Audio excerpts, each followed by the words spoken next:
அங்க அரசியலமைப்பு சட்டக்குழு எழுதும் போது சொன்னான், இந்தியாவாவது ஒண்ணாவது பாரதம் என்று பெயர் வை அப்படின்னா காகிதங்களுக்கு சொன்னாரு, இந்தியா என்பதுதான் வரலாறு முழுவதும் வெளிவந்திருக்கக்கூடிய பெயர், நாங்கள் அப்படி வைக்கக்கூடாது.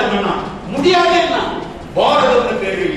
எங்களுடைய ரிஷி குங்கர்கள், எங்களுடைய மாமுனிவர்கள், எங்க எல்லாரும் நடமாடிய புண்ணிய பூமி, ஆரிய நாடு பாடல அது பூரா எந்த தாயும் மகிழ்ந்து குழாமி இருந்தது இந்த நாடு.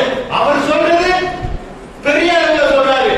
அவர் சொல்றது நூல் உபநிடதெல்லாம் அவர் பாடல வரும். அப்ப அந்த பார்வையில் அவன் பாரத வருஷத்து பேர் வைக்கலாம். அப்படி வைக்க முடியாது.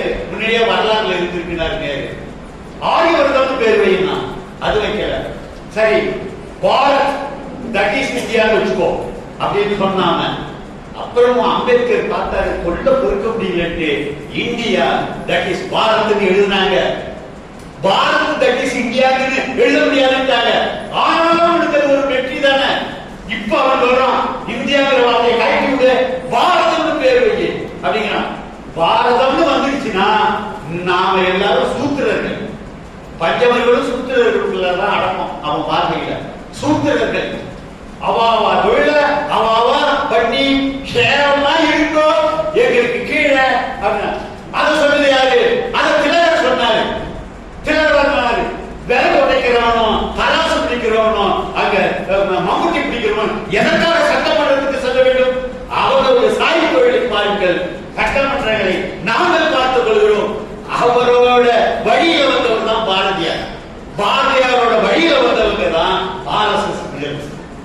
இதுதான் இன்னைக்குள்ள பெரிய பிரச்சனை. அப்ப ரொம்ப கொடுமையான ஒரு இது. நான் முழுமையா சொல்லலைனாலும் ஆங்காங்கே சில செய்திகள் சொல்லியிருக்கிறேன். முக்கியமான 2 பிரச்சனை. நாம் நம்மை தமிழர்களாக உணர வேண்டும். 2வது, சாதி என்பது உடை தெரியப்பட வேண்டும். சாதின்னு ஒரு இருக்கிற மாதிரி இருக்கும், ஆனா இந்த சாதிய எவனோ படைக்கல, அந்த பொருளியல் முறையில அதுவாக உருவாக்கப்பட்டது, நிலைச்சிட்டு அத உடைச்சு தள்ளணும். நீங்க யாரு அப்படின்னு கேட்டாங்க, கொள்ளது. இப்ப கொல்லப்பட்ட நான் தாசில்தார், அப்புறம் எதுக்கு அந்த பேரு? அப்புறம் எதுக்கு அந்த பேரு? ஒரு சாதிக்கு ஒரு தொழில் உண்டு, அதை உடைச்சாட்சியும் போது பேரை தூக்கி எறியணும்.